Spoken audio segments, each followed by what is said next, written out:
ఎంతో రుచిగా ఉండేటువంటి దొండకాయ కొత్తిమీర వేపుడు రెసిపీని షేర్ చేస్తున్నానండి. చాలా రుచిగా ఉంటుంది. దానికి గాను ఆనియన్స్ ఈ విధంగా చీలికల్లా కట్ చేసుకున్నాం. పచ్చిమిర్చి, దొండకాయ, కొత్తిమీర కూడా ఈ విధంగా కట్ చేసి పెట్టేసుకున్నాము. ఇప్పుడు బాణాలు పెట్టేసుకుని 1 టేబుల్ స్పూన్ ఆయిల్ వేసుకుని జీలకర్ర, ఆవాలు, మినపప్పు వీడియోలో చూపించిన విధంగా యాడ్ చేసుకున్నానండి. 4-5 ఎండుమిర్చి ముక్కలు, కొంచెం కరివేపాకు కూడా వేసుకుని దీని మొత్తాన్ని కొంచెం అట్లా ఫ్రై అవనిస్తాం అనమాట. అట్లా ఫ్రై అవుతుండగా 1 టీ స్పూన్ పసుపు వేసేసుకున్నాము. అదే విధంగా అల్లం వెల్లుల్ని ఈ విధంగా దంచుకుని వేసుకున్నామండి. మెత్తగా పేస్ట్ అవ్వకుండా ఈ విధంగా కచ్చ దంచుకున్నట్టు వేసుకుంటే చాలా బాగుంటుందండి. అల్లం వెల్లుల్లి కొంచెం వేగిన తర్వాత ఉల్లిపాయ ముక్కలు ఇక్కడ యాడ్ చేసేసుకున్నామండి. ఈ విధంగా చీలికల్లో కట్ చేసుకుని వేసుకుంటే బాగుంటుంది అనమాట. ఇది అలా వేగుతూ ఉండగా దీంట్లో రుచికి సరిపడా సాల్ట్ ని కూడా యాడ్ చేసేస్తాము.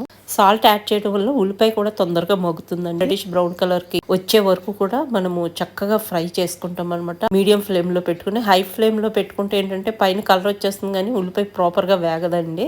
5 నిమిషాల్లో మనకు ఉల్లిపాయ చక్కగా వేగిపోతుంది అనమాట. ఈ విధంగా చక్కగా వేగిన తర్వాత చక్రాల్లా కట్ చేసుకున్నటువంటి దొండకాయలని ఇక్కడ యాడ్ చేసేసుకుంటున్నాము. ఇప్పుడు 1 టీ స్పూన్ కారం కూడా వేసేసుకున్నాము. అదే విధంగా సన్నగా తరుక్కున్నటువంటి కొత్తిమీర వేసుకుంటాం. కొత్తిమీర చాలా ఎక్కువ వేసుకుంటామండి. నేను ఇక్కడ ఒక బంచ్ వేసుకున్నాను ఆల్మోస్ట్. అప్పుడే దీని రుచి అనమాట. ఇంకా మొత్తం అంతా మిక్స్ చేసేసుకుంటాము. మిక్స్ చేసేసుకున్న తర్వాత లో ఫ్లేమ్ లో పెట్టుకుని చక్కగా మగ్గించుకోవాలండి. ఆ దొండకాయ ముక్కల్లోంచి వాటర్ ఊరి చక్కగా మగ్గిపోతుందండి. ఈ మధ్యలో ఒకసారి కలుపుకుంటే ఏంటంటే అడుగంటటం అలాంటివి ఉండవు. నేను ఒకసారి కలిపిన తర్వాత మళ్ళీ మూత పెట్టేసుకుని ఇంకా ఉడికించుకున్నాను. చూసారా చక్కగా మగ్గిపోయింది. మాక్సిమం మనకి 20 నుంచి 25 నిమిషాలు ఖచ్చితంగా పడుతుందండి ఈ రెసిపీ కంప్లీట్ అవ్వడానికి. ఇంకా మనకి కర్రీ రెడీ అయిపోయింది. సర్వింగ్ డిష్ లోకి తీసుకుని సర్వ్ చేసేయడమే. చాలా ఎమ్మిగా ఉంటుందండి. మీకు రెసిపీ నచ్చితే లైక్ చేయండి.